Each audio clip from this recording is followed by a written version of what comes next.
नमस्कार दोस्तों, मैं समृत राठौर आपकी अपनी पाठशाला में फिर से हाजिर हैं एक नए वीडियो के साथ। आज का जो वीडियो है वो है व्यंजन संधि। अब तक हमने आज जो पढ़ी थी वो पढ़ी थी व्यंजन संधि से पहले स्वर संधि के सारे भेद पढ़े, दीर्घ संधि, यड़ संधि, वृद्धि संधि, याद संधि, सारी संधियां पढ़ी। आज हम पढ़ेंगे व्यंजन संधि। तो सबसे पहले जानेंगे व्यंजन संधि है क्या, क्यों इनको व्यंजन संधि कहा गया। तो हमने वर्णमाला में आपको बताया था कि हमारी वर्णमाला दो भागों में बटी हुई है, एक स्वर और व्यंजन। अगर हम उसका तीसरा भाग भी देख लेते हैं तो उसमें विसर्ग और अयोगवा भी आ जाता है। तो उसी तरीके से शब्दों का निर्माण भी हमारा तीन तरीके से हुआ, स्वरों से निर्माण, व्यंजन से निर्माण और फिर विसर्ग से। तो हमने पहले स्वर संधि पढ़ ली, फिर व्यंजन संधि पढ़ेंगे, उसके बाद पढ़ेंगे विसर्ग संधि।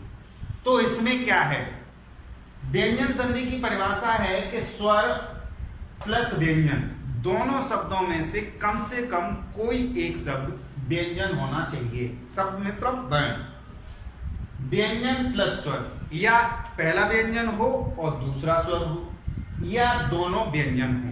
तो ये जो कंडीशन लगती है, तीन ही कंडीशन बनेगी, यानी दोनों वर्णों में कम से कम एक व्यंजन होना चाहिए।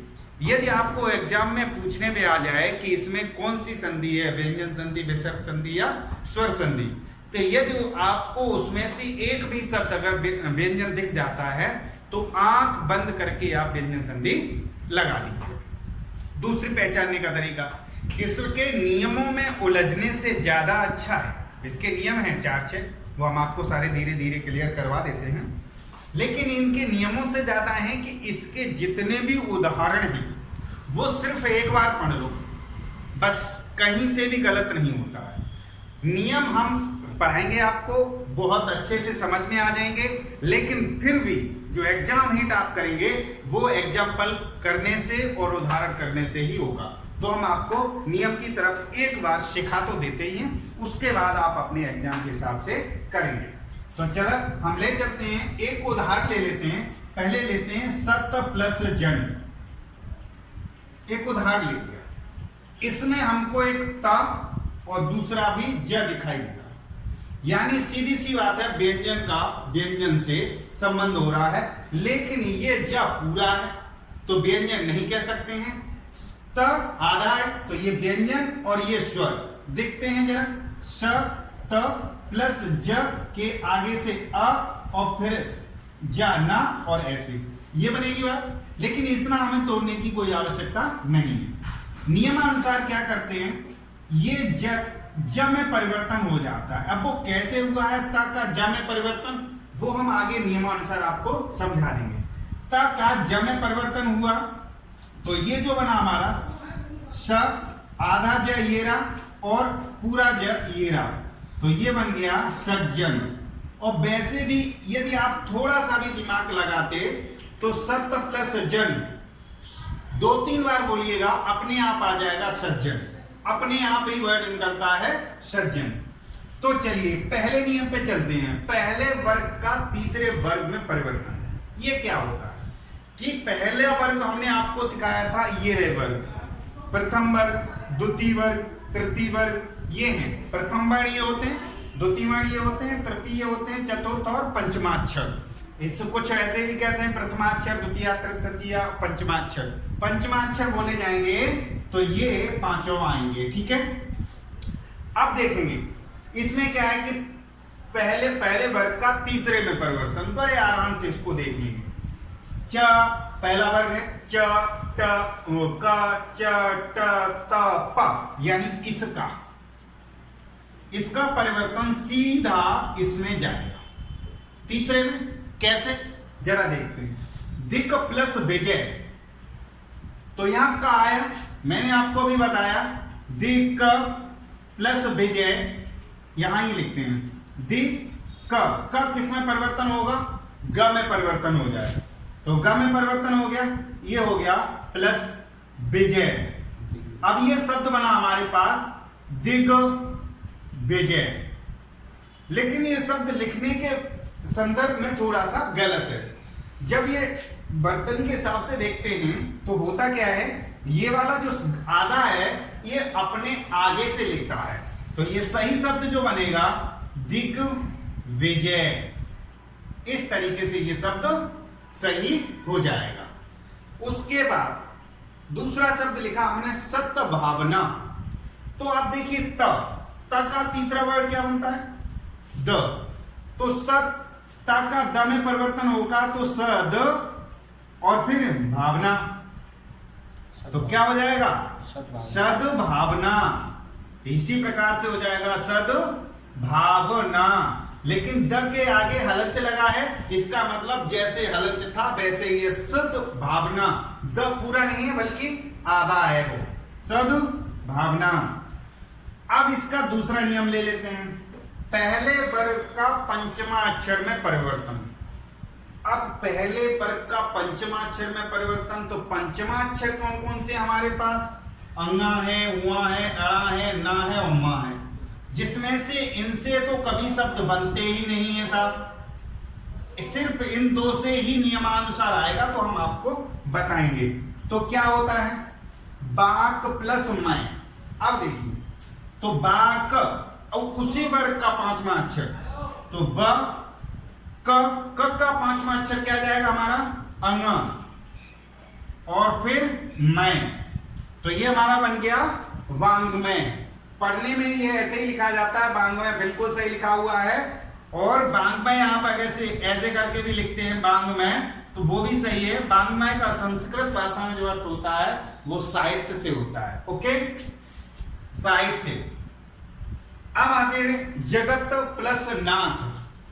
आप वैसे बोल के देखिए बिना नियम के, जगतनाथ, जगन्नाथ, आप दो तीन बार बोलेंगे अपने आप आ जाएगा जगन्नाथ। तो आपको अगर नियम नहीं भी याद होते हैं तो भी तकलीफ की कोई दिक्कत नहीं है। तो यहां पर ले लेते हैं, त का द में परिवर्तन हो जाएगा, पांचवे में चले जाओ, ठीक है। अगर हम देते हैं त जगत प्लस नाथ, इसका एक नियम है कि जब ये है त का पांचवा अक्षर क्या होता है? त का पांचवा अक्षर क्या है? न। तो न में जब परिवर्तन होगा तो ये जो न हो जाएगा तो जगन्नाथ, ये हलंत वाला है तो ये हो जाएगा जगन्नाथ। तो ये हो गए हमारे दो नियम। तो अब ले चलते हैं आपको तीसरे नियम की तरफ। तीसरा नियम क्या? तो अभी हमने आपको बताया था, दो नियम बता दिए शुरुआत में कैसे व्यंजन संधि होती है। अब इस नियम में हम पढ़ते हैं छह संबंधी नियम। छह संबंधी नियम क्या है कि आ, ई, उ, आ, उसके बाद अगर छ आता हो तो इन सब का जो परिवर्तन है च में परिवर्तन हो जाएगा और छ जिन के त्यों बना रहेगा। एक उदाहरण लिया हमने, जैसे यहाँ लिखा परिच्छेद, तो यहाँ देख रहे हैं ई प्लस छ आया आपके सामने, तो यहां पर बन जाएगा पर ई प्लस छेद। अगर हम करते हैं यहां से तो ई वाला हमने आपको ये बताया काय में बदल जाएगा चा में, तो वहीं पर बन जाएगा परिच्छेद।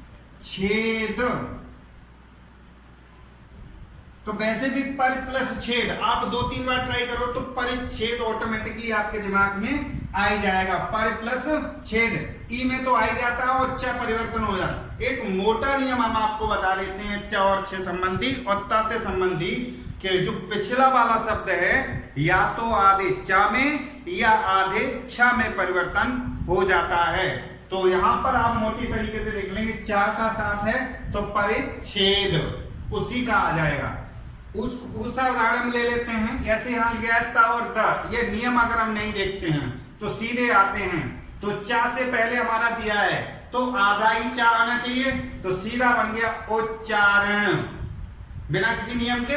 तो वहीं पर वैसे तो हमने ये बता दिया त और द का भी इसमें च और छ हो तो भी परिवर्तन हो जाता है, तो यहाँ पर सीधा लिख सकते हैं उच्चारण। अब आप इसके ज्यादा ऑपरेशन के चक्कर में नहीं पड़ेंगे, सीख रहे हैं तो कर रहे हैं। एग्जाम में सीधा सा उत प्लस चारण बराबर उच्चारण। अब आते हैं सत प्लस चरित्र, फिर से चा आया, फिर से हमने कहा था कि आधा शब्द ले लेंगे, तो यहां हो जाएगा सच्चरित्र। बिल्कुल सच्चरित्र। हम समझते हैं कि बिल्कुल दिमाग नहीं लगाएंगे, बिल्कुल समझ में आ जाएगा। पिछले शब्द का आधा शब्द जुड़ गया इसमें, इस नियम से जाते हैं तो त का च में परिवर्तन हो जाता है। तो अब हम ले चलते हैं आपके अगले नियम की तरफ। अब देखिए, अभी हमारे ये पांचवा और छठा नियम है। क्या कहता है पांचवा? ता और द का ज और झ से परिवर्तन होता हो, त का ज में, दोनों का ज में परिवर्तन और शेष जैसे ही रहेंगे। कैसे है? तो एक उदाहरण हमने लिखा, उत प्लस ज्वल। अगर हम ता को फिर किस में बदलते हैं? ज में, तो ये हो जाएगा उज ज हलंत वाला और ज आधा और ज्वल। तो ये यहां से हमारा बन गया उज्ज्वल। आप इसे वर्तनी के हिसाब से भी देख लेंगे, बहुत ज्यादा हिंदी में आता है उज्ज्वल को सही लिखने का, तो यही आपका शुद्ध तरीका है वर्तनी। वर्तनी में भी आता है उज्ज्वल, कभी आधे जा बना देगा, कभी दो बना देगा, दो होते हैं आपके आधे जा। अब आ जाते हैं त से संबंधी नियम। त और श अगर होता है तो वो च और छ में परिवर्तन कैसे होता है? देखिए, उत प्लस श्वास, ता दिया हुआ है, ता का हमने क्या बताया? च में परिवर्तन हो जाएगा, तो उ च में परिवर्तन करेंगे, ऐसे हो जाएगा, और प्लस सा, सिटी का वाला जो सा है वो इसमें परिवर्तन हो जाएगा, क्या हो जाएगा? छ, और ये क्या हो जाएगा? बास। तो इसको हम अगर लिखते हैं तो लिखा जाएगा उच्छ्वास। अब यहां पर क्या है कि आप इस तरीके से लिख सकते हैं उच्छ्वास। तो ये आपका हो गया। चलिए अब ले चलते हैं आपको अगले नियम की तरफ। तो ये आपका जो है 7वां नियम, और फिर ये 7 है, ये 8 है, 9 ही होगा, ठीक है, ये 8, ये 9, ये 10 हो जाएगा, ठीक है। अब जरा देख लेते हैं इसमें क्या था कि ता का द में परिवर्तन, हा का धा में परिवर्तन कैसे होता है वो देख लिए। उत प्लस हा, तो ता का हमने द में परिवर्तन कर दिया तो आपका हो गया उद। हा का मतलब धा में परिवर्तन कर दिया तो ये हो जाएगा धा, और आ ऑलरेडी लगा हुआ है तो ये हो जाएगा धार। तो ये बना हमारा उद और धार। ये जो है हलंत वाला है तो इसलिए यहाँ पर ऐसे नहीं लिखा जाएगा, आप ऐसे भी लिखा हो सकता है। अगर ऐसे ना लिखा हो तो इसका जो सही शब्द लिखा जाता है उद्धार। अब कंफ्यूजन ये है कि लोग कहते हैं कि जब धा पूरा है तो आपने लटका क्यों दिया? तो हम आपको बताते हैं कि जो लटका हुआ शब्द होता है वो पूरा होता है, और जिस पर रखा हुआ है वो आधा होता है। तो यहां से हमारा हो गया उद्धार। ये वाला नियम क्लियर।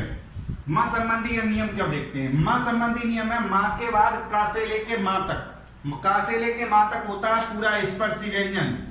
स्पर्शी व्यंजन, स्पर्शी व्यंजन होता है का से लेके मां तक। का खा कंगाना चा छा जा जाना टा ठा दा ना टा, वो पूरा। तो कोई भी शब्द अगर आता है तो उसे पंचमाक्षर में कैसे बदलते हैं? तो पहला हमने एक उदाहरण ले लिया इसका, हम ले लेते हैं एक संकलन, यही ले लेते हैं। एक यहां पर एक नियम रह गया, एक सेकंड, इसको नियम पहले बता देते हैं। मां प्लस अंतस्थ और ऊष्म, तो इसमें मां के साथ अन अनुस्वार में कैसे बदलता है? सम प्लस रक्षक, अंतस्थ आएगा, अंतस्थ रा बना हुआ है तो स के साथ मम तो आ गया। अब यहां पर देखिए स म प्लस रक्षक, तो रक्षक, तो हमने कहा था म का बिंदी में परिवर्तन, अनुस्वार में परिवर्तन करेंगे तो ये बिंदी में हो जाएगा सम रक्षक। आप ऐसे भी देखिए सम प्लस रक्षक, बोल के देखिए संरक्षक। ऐसे ही सम प्लस योग संयोग, ऐसे ही सम, और ये बिंदी जब बनेगी तो पंचमाक्षर में उसमें अनुस्वार में बदल जाएगी और ये हो जाएगा संयोग। इसी प्रकार से यहां से हम देख लेते हैं, यहां से हमारे पास बचेगा संकलन। संकलन ले लेते हैं, सम प्लस कलन। अगर उदाहरण ले लेते हैं तो सम म हमने कहा था किसमें बदलेगा? उस वाले में, इस वर्ड के पंचमाक्षर में तो बदलेगा। तो स न क लन, इसे ना अंगा मत पढ़िए, संकलन लिखा हुआ है, लेकिन इसको ऐसे भी लिखना सही है और ऐसे भी लिख सकते हैं। तो आप इस तरीके से इसे देख सकते हैं। और अगला नियम आपका म से म में कोई परिवर्तन नहीं होता है, जैसे लिखा है सम प्लस मान, तो ये आधा मान ऐसे ही रहेगा, तो ये सीधा सीधा बना रहेगा सम्मान। तो तो ये आपकी थी व्यंजन संधि। तो हमने व्यंजन संधि में सारे जहां तक नियम बहुत थे और कंसाइज करके कम से कम में आपको समेटने की कोशिश की है। तो पूरी संधियों के नियम पढ़ेंगे, या हमारा मानना है कि आप सारे उदाहरण पढ़ लीजिएगा तो आपका कोई भी क्वेश्चन नहीं छूटेगा। तो हमने कोशिश करी आपको पूरा समझाने की। तो व्यंजन संधि आपके लिए यहीं पर रखते हैं। अगले बताएंगे आपको विसर्ग संधि। तो हम आपको ले चलते हैं विसर्ग संधि।